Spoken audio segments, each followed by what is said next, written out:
Frères et sœurs, nous bénissons le Seigneur pour la grâce qu'il nous accorde de pouvoir encore venir en ce milieu de décembre à t'apporter la bonne nouvelle de ce que Jésus-Christ a fait. Tu sais, nous ne cesserons jamais de te dire que quand tu es chrétien, tu es juste devant Dieu. Tu sais, Dieu n'a pas envoyé son Fils dans ce monde pour te juger, parce que Dieu connaît les faiblesses humaines que tu portes dans ton corps. Voilà pourquoi Dieu a envoyé son Fils, et par sa mort et sa résurrection, il a fait de toi une nouvelle créature. C'est-à-dire, tu vis dans la chair, mais tu es un homme spirituel. Voilà pourquoi dans le livre d'Éphésiens, il dit que béni soit le Dieu Tout-Puissant qui nous a bénis avec toutes les bonnes choses dans les lieux célestes. Je te donne seulement la courte version de cela. Voilà pourquoi je t'avance. Je te dis toujours de lire dans ta Bible. Tu vas, frères et sœurs, en tant que chrétien, selon 2 Corinthiens 5, du verset 17 au 21, tu es une nouvelle créature. Donc tu es un homme spirituel. Mais la vie que tu vis, Galates 2:20 dit que la vie que tu vis aujourd'hui dans la chair, tu vis selon la foi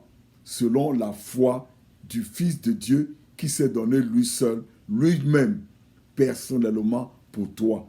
Ce qui fait que quand Jésus a dit à la croix que c'est fini, il est mort avec toi. Tu dois apprendre à te considérer mort au péché, mort à ceci, cela, tu dois le déclarer tous les jours. Chaque fois qu'il y a une mauvaise intention qui vient à toi, tu dis que au nom de Jésus, je suis mort dans cette situation. Je suis mort dans cette maladie. Je suis mort dans cette douleur avec Jésus à la croix.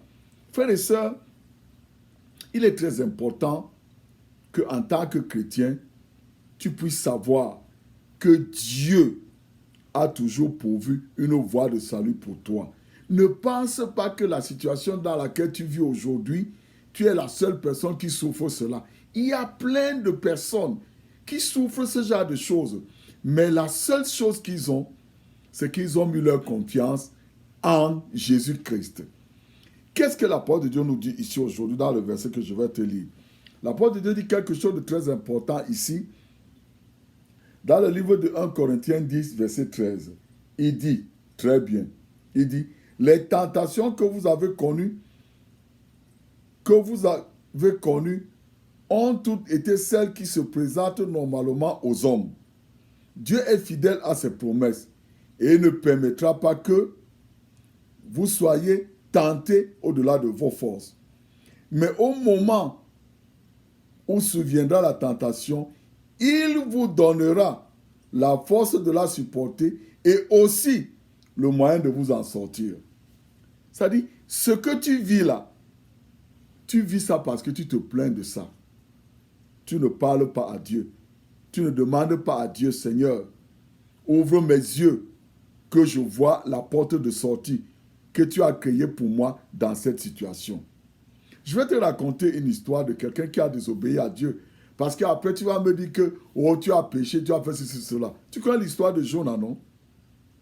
Jonas a désobéi. Dieu lui a dit, va prêcher. Il a dit, ah, laisse-moi tranquille, je ne vais pas. Il est allé ailleurs. Quand le bateau voulait, prenait l'eau à gauche, à droite, il allait dormir en bas. Il savait que Dieu était avec lui. Il allait dormir en bas. Après, on l'a chassé, on l'a mis. Mais regarde ce qui s'est passé. Quand on l'a jeté hors du bateau, si tu lis bien la parole, tu verras dans l'histoire de Jonas que, Dieu a pourvu un poisson, la baleine, qui a avalé Noah pour aller le mettre au large pour qu'il continue sa mission.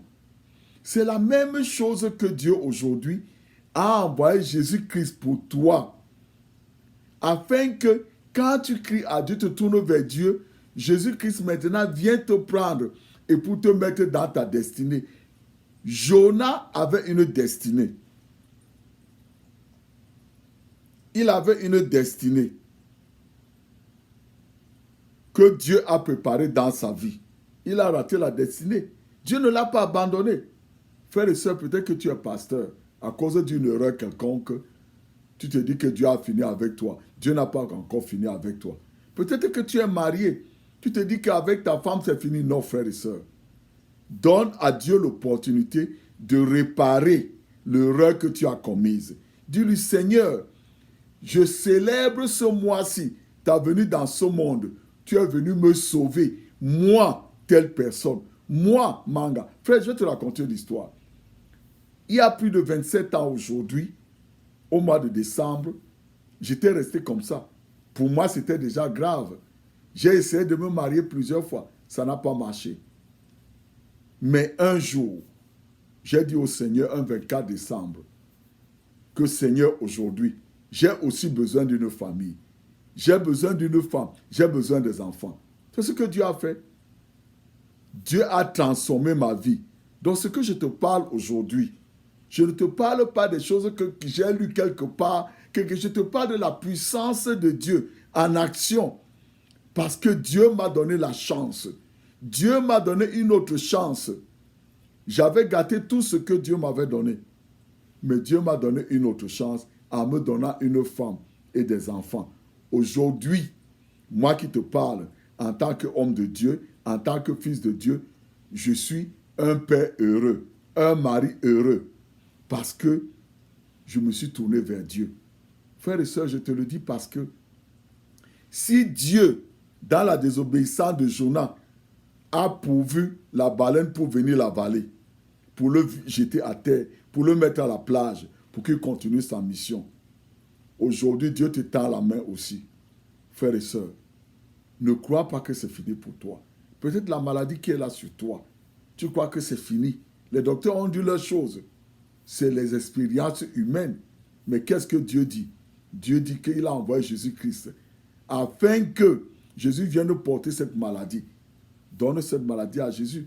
Dis-lui, Seigneur Jésus, je crois en toi. Et je crois que tu es mort sur la croix en portant cette maladie, en portant cette chose qui est sur mon corps. Donc toi, cette maladie, maintenant, je te commande, quitte mon corps avec tes racines. Je te déracine de mon corps maintenant, au nom de Jésus. Et je reçois la vie de Jésus-Christ dans mon corps. Frère et soeur, si tu le fais, tu vas voir. Tu vas me demander, frère Sam, combien de fois je dois le faire? Fais-le autant de fois à ce que tu sois libéré complètement de cette maladie. Et quand tu remarques que, quand tu dis que je te commande de quitter mon corps au nom de Jésus, tu sens que la maladie là se disparaît par ailleurs, c'est un mauvais esprit. Tu dis, toi mauvais esprit, je te commande, toi cet esprit d'infirmité, je te commande de quitter mon corps maintenant. Va-t'en de mon corps au nom de Jésus. Et quand tu le dis, frère, tu dis, je reçois la vie de Jésus-Christ maintenant dans mon corps. Je reçois la vie de Jésus-Christ maintenant dans mon corps. Si tu le fais, tu vas voir. Tu le fais tout le temps, frère, tu vas voir ce qui va se passer dans ta vie. Peut-être que tu ne travailles pas. Peut-être à cause du confinement aujourd'hui, il n'y a pas le pain à la maison. Tu dis, Seigneur, tu es mon pourvoyeur. Je te remercie parce que tu ouvres les opportunités pour moi et ma famille de manger et de trouver le travail. Seigneur, je te bénis parce que c'est toi qui as toutes choses entre tes mains. Dans ce confinement, dans tout ce qui se passe dans le monde, tu as une voie de salut pour moi. Je reçois ta voie de salut. Tu le dis, frère, tu vas voir ce que le Seigneur va faire pour toi. Tu sais, je ne cesserai jamais de dire que quand je parle comme ça, je parle à tout le monde. Tu peux être peut-être religieux, tu peux être quelqu'un qui va dans toutes ces choses-là. Mais la meilleure façon de faire, c'est que si tu n'as pas accepté Jésus comme ton sauveur personnel, tout ce que j'ai dit là sera seulement de la littérature pour toi. Tu sais, les gens blâment la Bible, les gens blâment les Blancs qui sont venus, que ce soit chez nous en Afrique, ils nous ont apporté. Est-ce qu'ils nous ont arrêtés pour ne pas étudier la Bible? La plupart des gens vont étudier la Bible selon leurs orientations. Étudier la Bible parce que dans la Bible, il y a Isaïe 53. Dans ta Bible, il y a Jean 10, 10. Dans ta Bible, on parle de la crucifixion. Et tu dis ces choses. Demande au Seigneur, Seigneur, ouvre mes yeux, que je vois le mystère de la crucifixion. Seigneur, ouvre mes yeux, que je vois Jean 6. Que tu dis que si je mange ta chair, je ne vais plus mourir. Seigneur, ouvre mes yeux, donne-moi la révélation, que je découvre que quand je prends ton pain, que ta chair est le pain qui est venu du ciel, que si quelqu'un mange ça, il ne meurt pas. Seigneur, c'est écrit dans Jean 6. Aide-moi. Frère, il y a ça dans ta Bible. J'ai dit tout ceci parce que il est très important, frères et sœurs, que nous puissions sortir, que tu puisses sortir de cet esclavage de la vie d'accusation. C'est toujours que si tu n'as pas réussi, c'est à cause de quelqu'un. Si ta famille, non, c'est à cause de quelqu'un. Non, ce n'est à cause de personne. C'est ton ignorance et ta paresse qui te font, tu ne veux pas étudier la Bible. Tu ne veux pas défier les situations qui sont en toi avec la parole de Dieu. Cherche ce qui est par rapport à la parole de Dieu, ce que la parole de Dieu dit de ta situation, afin que la vie de Dieu vive en toi. J'ai dit cela parce que il faut que, frère, quand le Seigneur va venir, qu'il nous enlève, nous tous ensemble. Il faut que, frère, tu vives pendant ce moment-ci où le monde est en train de souffrir, que toi, tu vives une vie heureuse. Je prie vraiment que le Seigneur te bénisse cette semaine, ce week-end, que tu te prépares, que tu prennes le temps d'étudier la parole de Dieu, de dire à Dieu, Seigneur, ouvre mes yeux dans ta parole, afin que je vive comme tu m'as appelé et comme tu m'as prié. Je prie que le Seigneur te bénisse. Je te couvre avec le sang de Jésus, toi et ta famille, et que le Seigneur continue à te bénir et qu'il pourvoie à tous tes besoins au nom de Jésus. Je te couvre avec le sang de Jésus et bon week-end.